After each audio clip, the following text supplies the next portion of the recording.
Twitter is a great tool to collect new information, but it's also great for meeting new people, expanding your network, and building your personal brand. Growing on Twitter isn't easy, of course. It takes lots of time, months and even years. But in my experience, the most effective way to do that is to make Twitter threads consistently. So if you see people who are growing on Twitter rapidly, they are usually the ones who make threads at least once or even a few times a week. Making threads is such an effective way to build an audience online because they are more likely to go viral rather than a single tweet or sharing a blog post. Anyway, making a good thread is very hard. It takes lots of time and thinking, but there are some tools that makes this process much easier and enjoyable. So in this video, I want to show you those tools and how I use them. Okay, the first tool that I want to introduce is Typeful. This tool was made by the same people who made Mailbrew, which is one of my favorite apps that I introduced in one of my previous videos. What Typeful does is really simple. It lets you easily plan and make a Twitter thread. I like how you can write on the center funnel without getting any breaks in between, and you can save your ideas as draft, which you can see from the left side panel. Also, what I love about this app is that you can see how your tweets are going to turn out on Twitter on the right panel, which I think is helpful.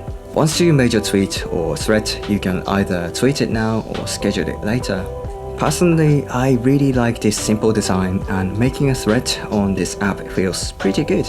And I want to mention that you can also use this on your phone as well. It's not a proper app, but if you go to Typeful on your browser and save it to your home screen, it works perfectly as an app.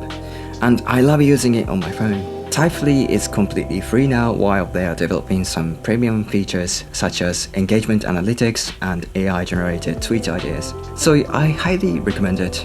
Okay, now we have a tool to craft tweets, but what should we tweet about? The other tool that I use sometimes is this little app called What to Tweet. It's actually not a proper app, but a web app.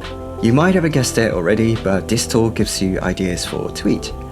When you go to this page, you see a prompt for your tweet, and if you need some specific examples, you can click on Show Example, and you're just gonna have to make your own version. If you can't think of anything from the prompt, just hit the next prompt and you should be able to find some good ideas. Like Typeful, this is 100% free as well. So they are the tools that I use mainly to make a Twitter thread, but if you use Roam Research like myself, you can actually use Roam to make a Twitter thread, which is very convenient. All you need is this plugin made by David Vargas, which lets you send tweets from your Roam. I leave the link in the description if you want to try it. What you want to do is make this tweet button and then make your tweet in the block below. When you're done, click the Twitter icon and hit send. If you have multiple blocks under the Twitter button, it will be sent as a thread. Making Twitter inside Roam is great because you get to write your tweet while looking at your notes, which makes the process much easier in my experience. This plugin is incredibly useful and I use it sometimes, but most of the times I use Typeful because it lets you schedule your tweet. Also, Roam on my phone is a little bit laggy and slow, so I prefer to use Typeful, which is pretty fast. So those are the tools that I use often to make a Twitter thread. If you like this video, please leave a like and subscribe to my channel, and I will see you in the next video. Bye!